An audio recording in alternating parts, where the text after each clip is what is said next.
Ashamaa harka fuunee daawwattoota hordoftoota iftuu nuuraa tiyuub akkam nagaa keessanii nagaatti daawwan dhume. Ashamaa harka fuunee akkam jirtu hordoftoota keenya kabajamtoota isiniin jedha.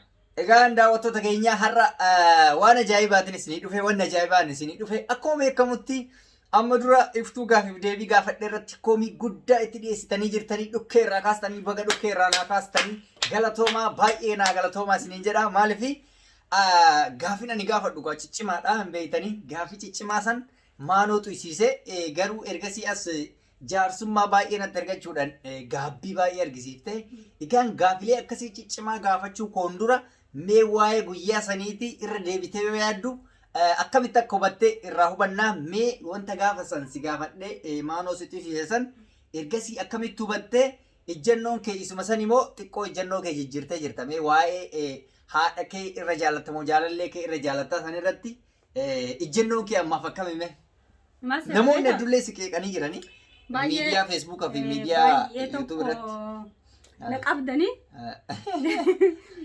yaa namni wanni haadha ofii caale hin jiru guyyaa san Redin jechuudha dogongora guddaa dhugaa waaqa dogongora guddaa dalage maaliif na jirjerse si dalage malee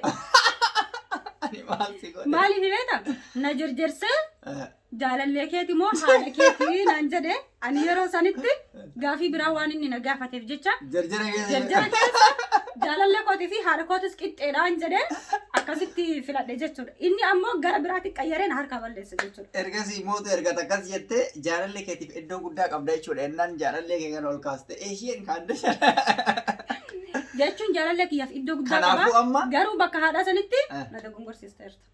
Kanaafuu ka haadha kee caalu hin jiru jechuudha. Haadha kee maaltu naa caalu? Wanni naa caalu hin jiru. Haadha kee deebitee argattu jaarsa immoo kabira argachuu dandeessa. Jaalallee jechuudha. Dhiira amma dhiira zamana kana karabbi qajeelcha malee tokko walqixaa miti harka dhibba keessa yookaan waan xiqqishoodha kan argatanii sun akka carraati jechuudha. Isa abdadhee abdii isarra kaa'ee haadhatii hin gatu. Haadha lamaan argadhu. Isa ammoo jechuudha. Har'a yoo kana dhiise borus kabira argachuu danda'a. Kana waan ta'eef bakka sanitti baay'ee dogongore na okkalchaa. Difama gaafadhu. Difama asii jira. Anallee difama na gaafadhu. Namni kana irra dalagee asii jira difama si gaafadhu. Mee irra gaafii akkasii kan biraas gaafadha. Jabaattee of eeguu qabda. Har'a mootu dogongora kee anuma sirratti qaba. Yookaan immootu ofuma ofirratti qabda waan ta'eef mee gaafiin har'a itti sii dabalu takka maal inni ilma keetii fi jaarsa kee kamirra jaalatta? Dirqama tokko jaalachuu ilmoo hin qabdu silaa akka qabdutti ilaalte ilmoo kaatii fi dhiirsa kee kamirra filattoo siin jaan akkam gootta? Maaseeta beeta? Ilmoon ilmoodha. Ni jaalladha. Garuu ilmoo sani abbaan warra kiyyaa sun jiraannaan dhufe jechuudha. Sii galee abbaan warra kiyyaa san hin jaalladha. Ilmoo ammoo akkuma ilmootiin jaalladha. Jechuun akkana jechuu osoo hin ta'in hin ta'u waan akkasii. Maaliif hin taane? Ilmoo jaaladhennaan ilmoo jaaladhe. Jaarsa jaaladhennaan kun filannoo lama namaa kennuuti miti. Qophii takka filadhuuti dubbii namaa akkuma gaafa kaanii san. Ilmoo takka ilmoo caalchifadhu takka dhiirsa caalchifadhu lamaan keessaa tokko. Lakki. Jaarsa kon jaalladha. Jaarsa kee jaaladha. Ka jaarsaa kun si qabeera si.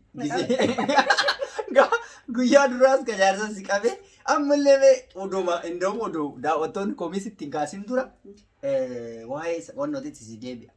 Amma waa ilmoo kee caalaa jaarsa kee jaalatuun dogongora si jedha. Dogongora akkamitti jettanii? Aanaa jedha gaama odoo warri koomentii sin qabiin akka itti dogongora jaarsa kana akkuma reef jette san deemtee ka bira sa'aa barbaadde argachuu dandeessa.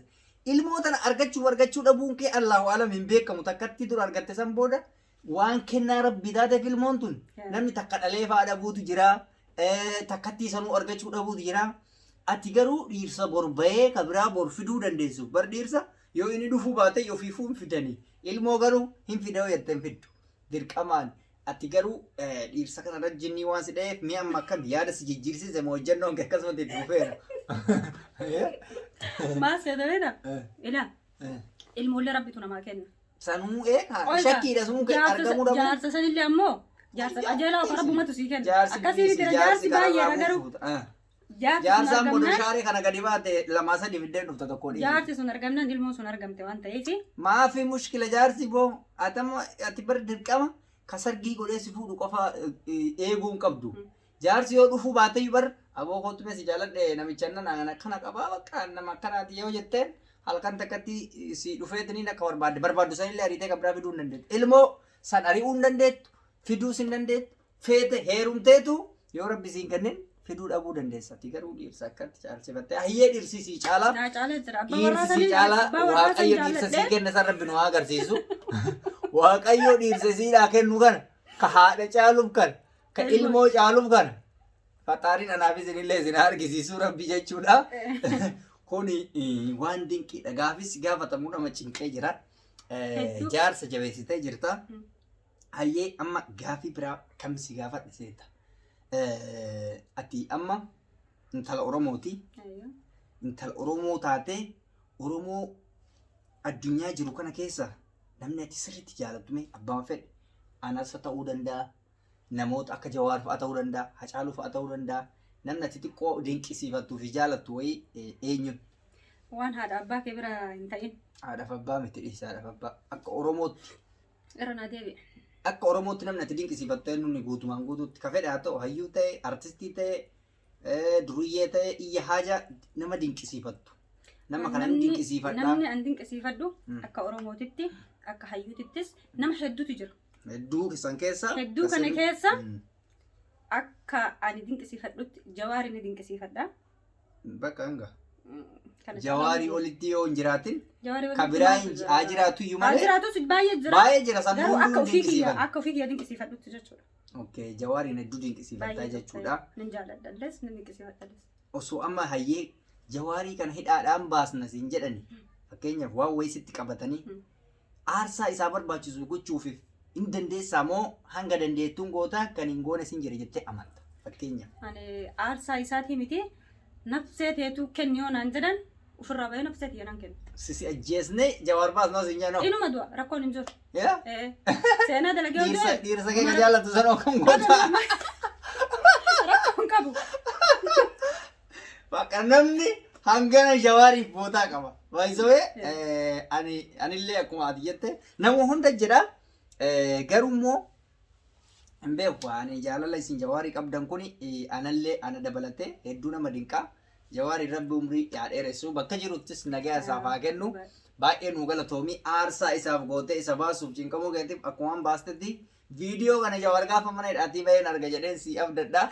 Egaa dhuma irratti wanni si gaafadhu yoo jiraate Facebook fi YouTube keessa kam jaalatta? Facebook fi YouTube keessa kan jaaladhu gaafa hayi jedhee ol ba'u miidiyaa irratti Facebook irratti baheen ture. Kana waan ta'eef isarratti halkanii guyyaa oolmaan kiyya isaa isarratti nama guddaa xiqqaa baradhe. Kana waan ta'eef Facebook kan jaalladhaan. Facebook namni hunduu Facebook asirratti jaalata. Waan baay'ee namatti toludha. Facebook fi YouTubein garaagarummaa guddaa qaba. YouTubein bifa viidiyoo qofaa yaada ibsatta. Facebook garuu koomentii jalatti kolfitaa, maalii kolfitaa, garas jettaa waan baay'ee nama dinqisiisudha. Egaan daawwattoota keenya hangaafii kiyyarraa fixadhee ati wanti na gaafattu yookaan wanti na galatooffattu yookaan wanti natti muufatte yoo jiraatte fi dhaamsa yoo qabaatte dhaamsa keedhaa madhu adda gala. Ijoolleen Oromoonis waan kana keessatti akkanatti muufatanii beeka. Bakka haadhaatii fi bakka ilmaa sanitti warra ilmoodhaan daa'ima qabu jechuudha. Jaalalli namaatu garagara. Jaalalli namaatu jechuun garagara. Abbaan waan barbaade garuu waan itti mul'ate waan itti dhagame jaalachuun mirga qaba. Kana waan ta'eef bakka lama na dogongorsiiftee jirta. Kanaafuu amma galata boodarra sii deebisa. Ammaaf galatoomii naas jiraadhu ulfaadhu siin jedha siifillee asumaan galata sii galcha. Ijoollee Oromoo immoo galatoomaa baay'ee siin galateeffadha baay'ee siin jaalladha. Bakka hundatti bakka jirtanitti nagaan jiraadha nageenyi rabbii sin bira haa jiraatu isin jedha hedduu sin jaalladha. Egaan daawwattoota hordoftoota keenyaa qophiin har'aaf qabanne isa kana fakkaata qophii biraatiin walitti deebina samoona xinnoo haala yeroon irra jirtu kanaan wal qabatee diraamaa waan adda kunneef hangasiif chaalenjiiwwan gaafii adda addaatii fi qoosaa tokko tokko akkanumatti akkuma isin boohartaniif jecha qabannee isiniif dhiyaanna. Turtiin har'aa kana fakkaata ani Reedii Adam TV isin iftuu nuurati chaanaala keenyaaf haaraa yoo taatan subscribe gootanii maatii ta'uun nu jajjabeessan dhaamsa keenya turtii gaarii fayyaa nu ta'a. Galatooma.